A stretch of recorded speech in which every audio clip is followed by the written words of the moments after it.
ये कहानी है एक बाप बेटे की जो स्कूटर पर कहीं पर जा रहे होते हैं। तभी जो बाप होता है उसकी नजर पड़ती है रोड के साइड में कुछ लड़कों के ऊपर जो कि कीचड़ में कुछ ढूंढ रहे होते हैं। तो अपना स्कूटर वहां पर रोकते हैं और जाकर के उनसे पूछते हैं कि बेटे क्या ढूंढ रहे हो यहाँ पर। तो उनमें से एक बोलता है कि आपको दिख नहीं रहा है कि ये सामने सोने का फल है, हम उसको पाने की कोशिश कर रहे हैं। उसकी ये बात सुनते ही पिता का ध्यान जाता है उस सोने की फल की तरफ जो चमक रहा होता है। फिर उनके माइंड में कुछ इमेजिनेशंस बनने लग जाती हैं कि काश ये जो फल है ये मेरे बेटे के पास में आ जाए तो ना सिर्फ उसकी बल्कि मेरी भी जिंदगी बदल जाएगी। तो बिना सोचे समझे अपने बेटे को धक्का मार देते हैं उस कीचड़ में और बोलते हैं कि तुझे किसी भी कीमत पर वो फल लेकर के आना है। लेकिन बेटे को वो फल नहीं चाहिए होता है, उसके अपने कुछ और ही सपने होते हैं।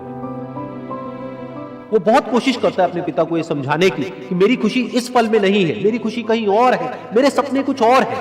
लेकिन उसके पिता उसकी एक नहीं सुनते। वो उसको धक्का मारते हैं उस कीचड़ में और बोलते हैं कि मैं तुझसे पूछ नहीं रहा हूं, तुझे बता रहा हूं कि तुझे वो लेकर के आना है। तो वो बेटा भी अपने बाप के सपने को सच करने के लिए अपनी पूरी जान लगा देता है और पूरी कोशिश करता है कि किसी तरीके से उस सोने का फल उसके हाथ में आ जाए। लेकिन जैसे जैसे वो हाथ पैर मारता है उस फल को पकड़ने के लिए वो और नीचे धंसने लग जाता है और फिर जाकर के उसको समझ आता है कि ये कीचड़ नहीं है, ये दलदल है। वो चीखता है, चिल्लाता है, अपने पिता को आवाज लगाता है, लेकिन उसके पिता उसकी एक नहीं सुनते। बोलते हैं कि बहाने मत बना, और भी लोग हैं वहां पर जो कर रहे हैं, तो जब वो कर सकते हैं तो तू क्यों नहीं कर सकता।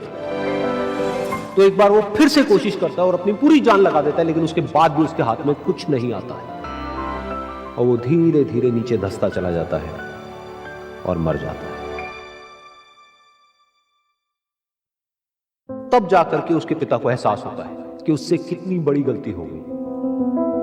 वो वहीं बैठ करके रो रहा होता है, चीख रहा होता है, चिल्ला रहा होता है। तभी वहां पर एक साधु आता है और वो साधु उस आदमी से पूछता है कि तुम क्यों रो रहे हो। फिर वो आदमी उस सोने के फल की तरफ इशारा करते हुए उस साधु को अपनी पूरी बात बताता है और बोलता है कि इसमें मेरी क्या गलती है, मैंने तो जो कुछ भी किया अपने बेटे की खुशी के लिए किया। तो वो साधु उस फल को ध्यान से देखता है और उस आदमी को कहता है, जिस सोने के फल की वजह से तुमने अपने बेटे को गवा दिया, कम से कम एक बार ध्यान से उसकी तरफ देखा तो होता कि वहां पर कोई फल है भी या नहीं। ये सुन करके उस आदमी को गुस्सा आया और उसने कहा कि सामने तो दिख रहा है फल, आपको नहीं दिख रहा क्या। तब वो साधु उस कीचड़ के ऊपर एक पेड़ होता है जिसकी तरफ इशारा करते हैं और बोलते हैं कि वो जिसे तुम देख रहे हो उस फल की परछाई है, असली फल वहां पर उस पेड़ के ऊपर है।